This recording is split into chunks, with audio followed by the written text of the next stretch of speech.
Where's the rage? Yep, that's right. Here we are again. Woohoo! ISIS Part 2.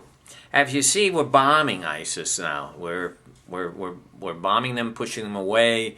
We're trying to save the people on the mountain. Yazidis, I think they call them. Some other minorities. We got the Kurds all armed so they can protect also some Christian communities that fled. Maybe they can return home. Don't let them kid you. ISIS didn't come out of Syria. ISIS was formed in Iraq, went into Syria, and came back. Oof. Yeah, the sequel was quite wild. The guy who runs this, his name is, I think, Abu Bakr. He's the head of this caliphate state.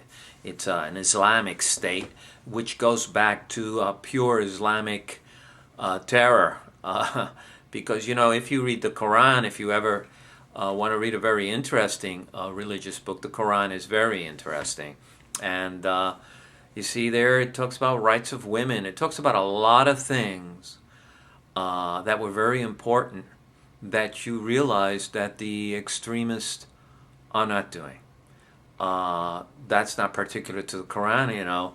For Christians is the Bible. We see a lot of Christian organizations doing horrible things that we know the Bible does not approve of. So, you know, he's in that column, preaching in underwear.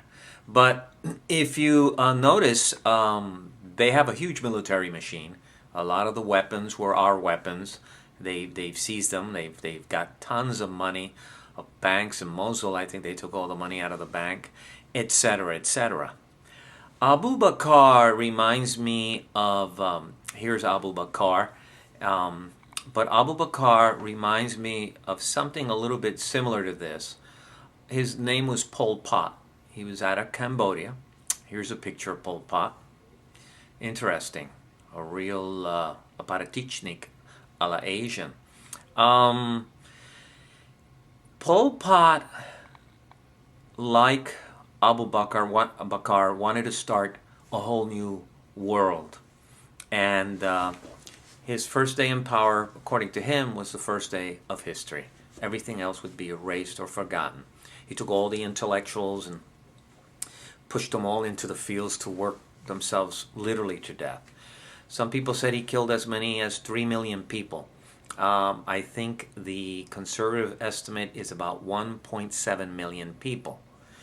You want to see a movie about this that took the Oscar, or took a couple of Oscars? It was Killing Fields, The Killing Fields.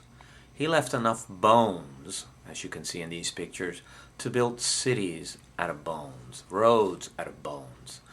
Horrific, macabre, sinister, and really spooky. A real horror movie. We backed this guy because we were at war in Vietnam and he was anti-Vietnamese and blah, blah, blah. He got about $85 million, which was a lot of money in the Vietnam days. We destabilized Cambodia through bombing and crossing into the border and, you know, chasing the Viet Cong. And that just created the right conditions for this guy to come in. Of course, by the time we stepped back, it was too late.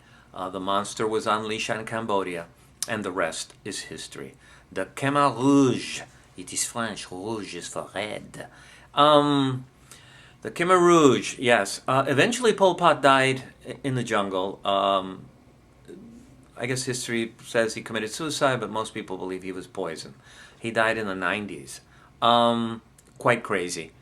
So, Akbar here, or Bakr, Abu Bakr, is very simple. We destabilized Iraq. We gave a lot of money to those Sunni tribes. We will not get rid of ISIS until the Sunnis themselves decide they want to get rid of ISIS. But right now, with the other little puppet that was put in Baghdad, our little puppet, which is now Iran's puppet, which is... don't get me started. But this situation here with ISIS is basically our own making. It's when Hillary Clinton said if we had backed the moderates and said, listen, there are no moderates. And if there are moderates, they're not enough. And they're not tough enough. and they're all divided among themselves. And some of these moderates haven't been in Syria in decades. So please, Hillary, come on, get a library card. And so it's up to the Sunnis to push ISIS out. What will become of Syria? We've been handing them guns. We've been doing a lot. Maybe at the beginning, if we would have given them tons and tons of stuff, they'd be in the hands of these crazy guys.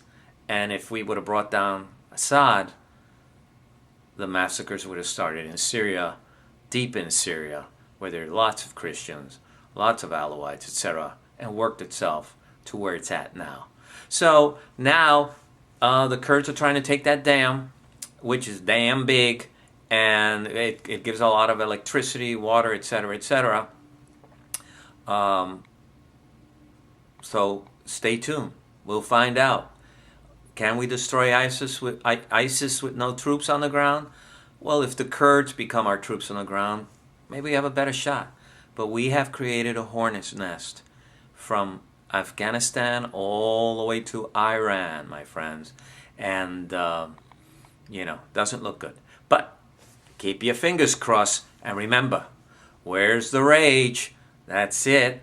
And I saw some protests about the Ferguson thing, the young man Brown who was killed by police. I saw a protest where there were, I guess, more whites than blacks in St. Louis.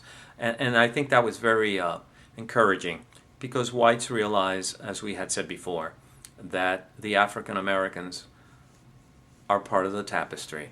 And if you got a hole in your blanket of tapestries, your feet are going to get cold. Ooh. So let's hope for the best. Let's hope that cool heads prevail and we start fixing things instead of just putting Band-Aids on them.